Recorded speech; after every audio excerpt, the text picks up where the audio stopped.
Welcome di kelas Rinata.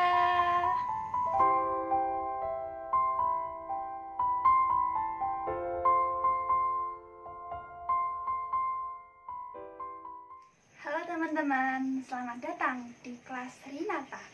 Perkenalkan, namaku Riana Bintaring Rahmatan. Sering juga dipanggil Ririn, Kak Ririn. Nah, sebelum kita memulai pelajaran pada kali ini, hendaknya kita berdoa terlebih dahulu. Berdoa dimulai. Berdoa selesai.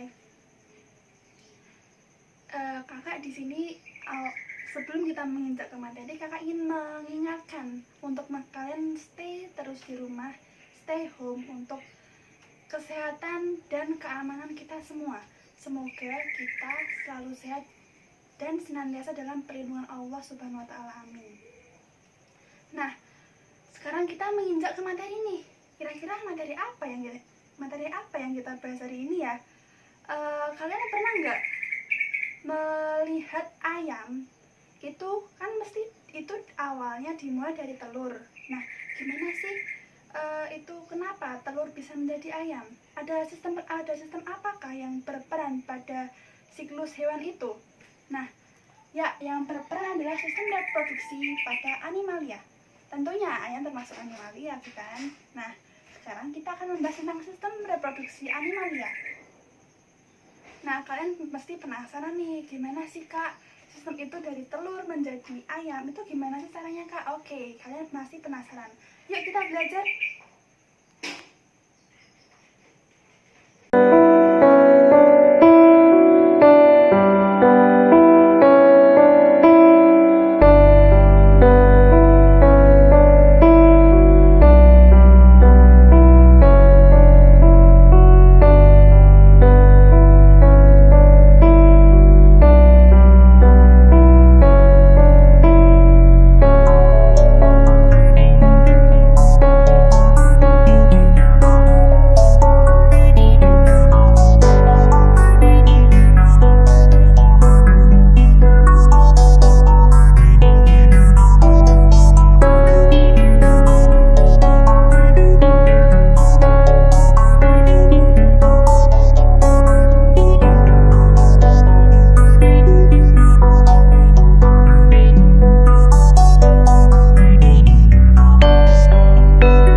Melihat video tentang anak dan induk ayam. Nah, pada kesempatan kali ini Kakak Ririn akan membahas tentang sistem reproduksi animalia. Animalia itu ada apa aja sih? Nah, kan kalian sudah mengetahui. Jadi jenis animalia itu ada dua, yaitu berdasarkan ruas tulang belakangnya. Animalia ada invertebrata, hewan yang tidak memiliki ruas belakang, dan yang kedua vertebrata, hewan yang memiliki ruas tulang belakang. Nah, pada kesempatan kali ini kakak akan membahas beberapa hewan tentang sistem reproduksi, jenis reproduksinya apa, begitu. Nah, kalian akan melihat gambar penampang hewan setelah ini.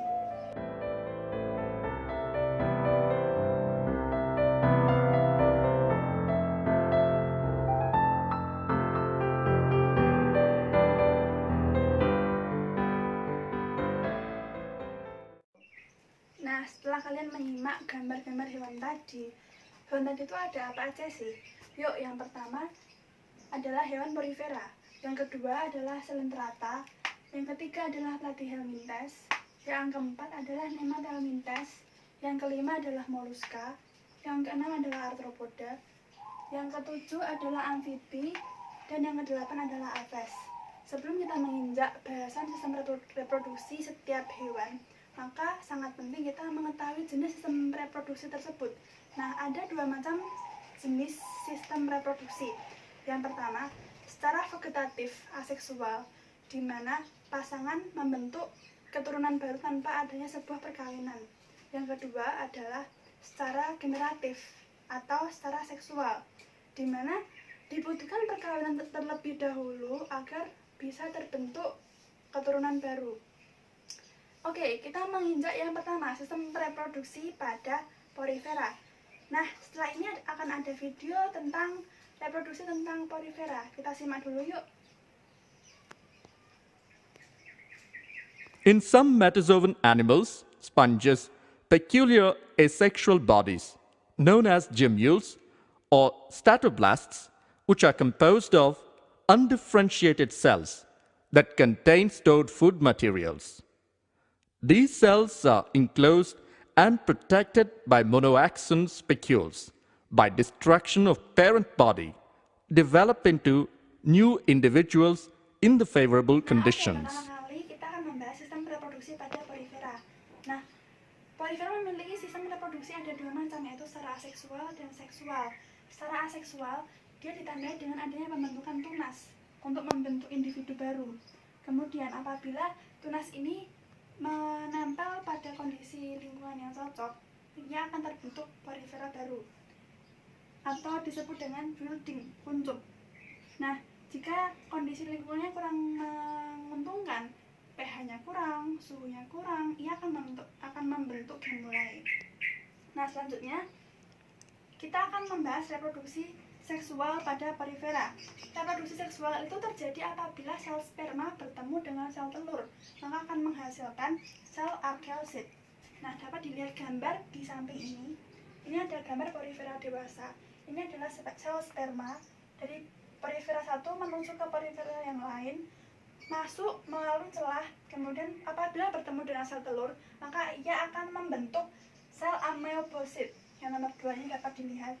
Kemudian sel ameobosit ini akan berkelanjutan menjadi sel arkeosit. Yang nomor 3 ini. Kemudian sel arkeosit akan berkelanjutan lagi menjadi zigot. Dari zigot, ia akan terus membelah hingga pembelahan sempurna. Setelah sempurna, ia akan keluar dari porifera, membentuk amfiblastula. Yang nomor 7. Amfiblastula yang nomor 6. Kemudian dari amfiblastula, ia akan keluar apabila menemukan lingkungan yang cocok, ia akan menjadi individu porifera yang baru. Nah, tadi kan kita sudah membahas porifera. Selanjutnya kita akan membahas pada filum selenterata. Nah, ini kita ada dua spesies, yaitu Obelia sp dan Aurelia aurita.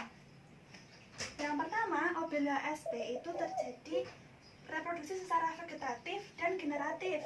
Vegetatif itu apabila Obelia itu bersifat monoseus, sedangkan generatif itu dia bersifat dioseus. Kemudian, bila monoseus, ia akan terjadi fertilisasi secara internal. Sedangkan dioseus, ia akan melakukan fertilisasi secara eksternal. Nah, kalau di vegetatif, ini mirip seperti yang di porifera, yaitu membentuk tunas, kemudian lepas dari induknya, dan menjadi medusa.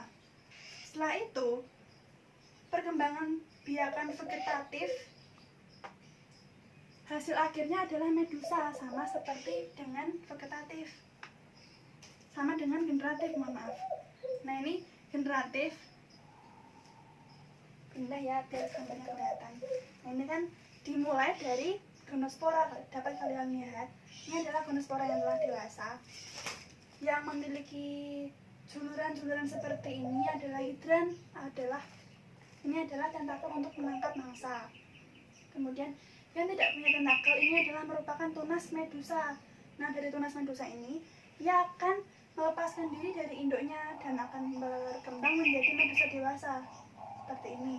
Dari medusa dewasa, jika bertemu kelamin jantan dan betina akan menghasilkan sel sperma dan sel telur. Kemudian sel sperma dan sel telur ini akan melakukan fertilisasi dan akan berubah dan akan berkembang menjadi zigot.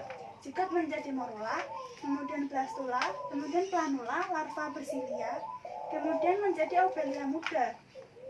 Selanjutnya akan menjadi obelia muda dengan memiliki hidran dan akan berkembang biak lagi menjadi gonospora.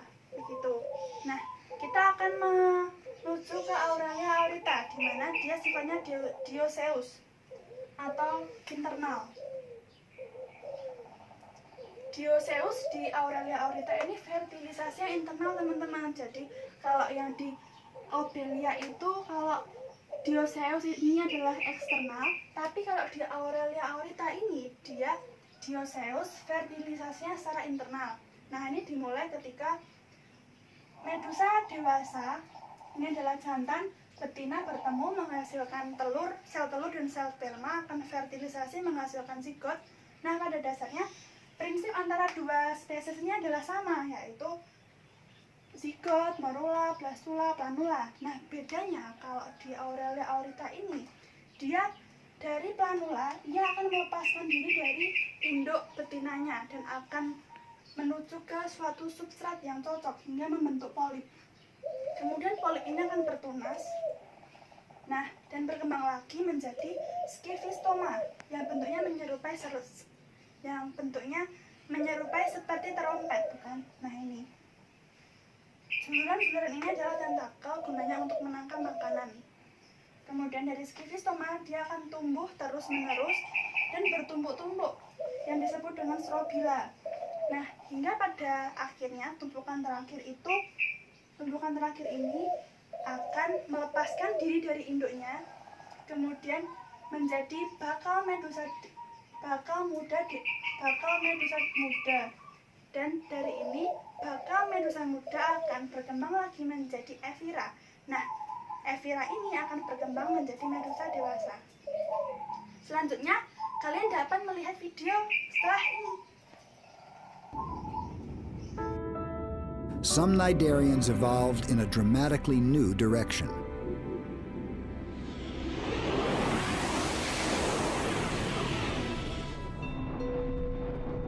The edges of their mouth extended, and they developed arm-like feeding structures. Their tentacles became thin strands. Their cylindrical stalk transformed to a gelatinous bell, and a familiar, ghost-like animal took shape.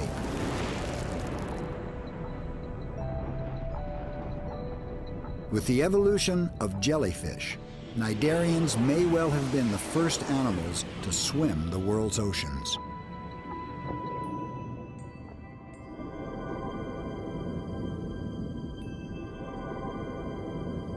Selanjutnya kita akan membahas famous cacing.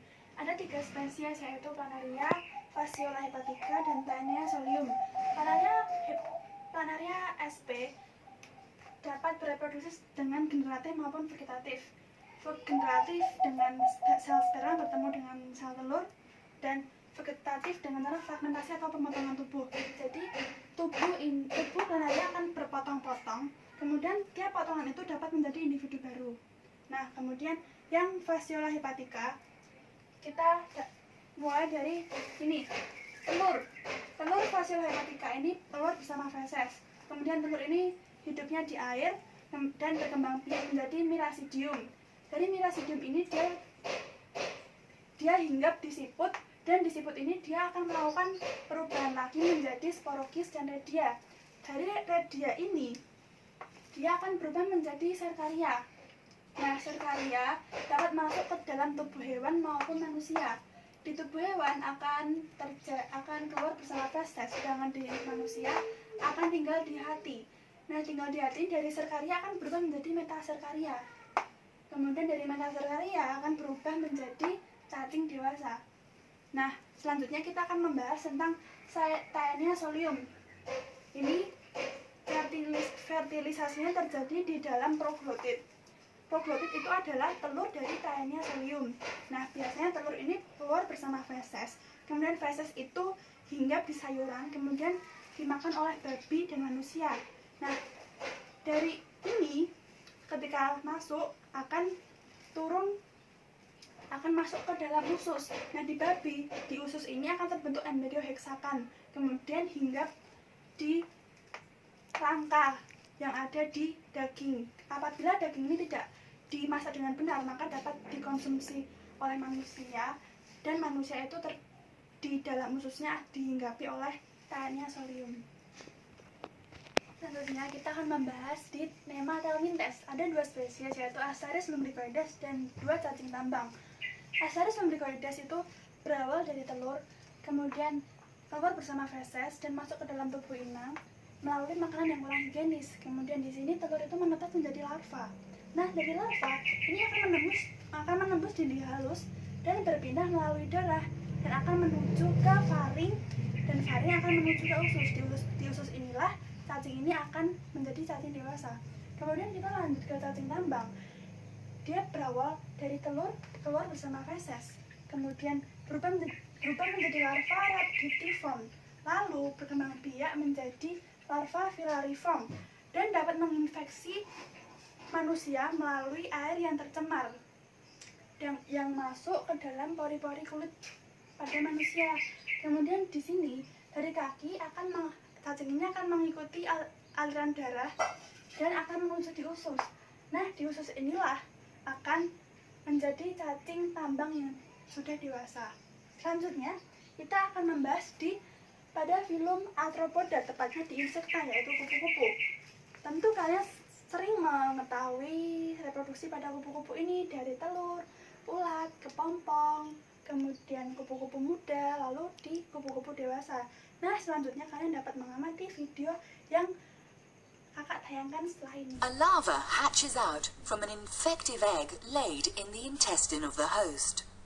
It then penetrates the intestine walls and is carried through the blood vessels to the lungs.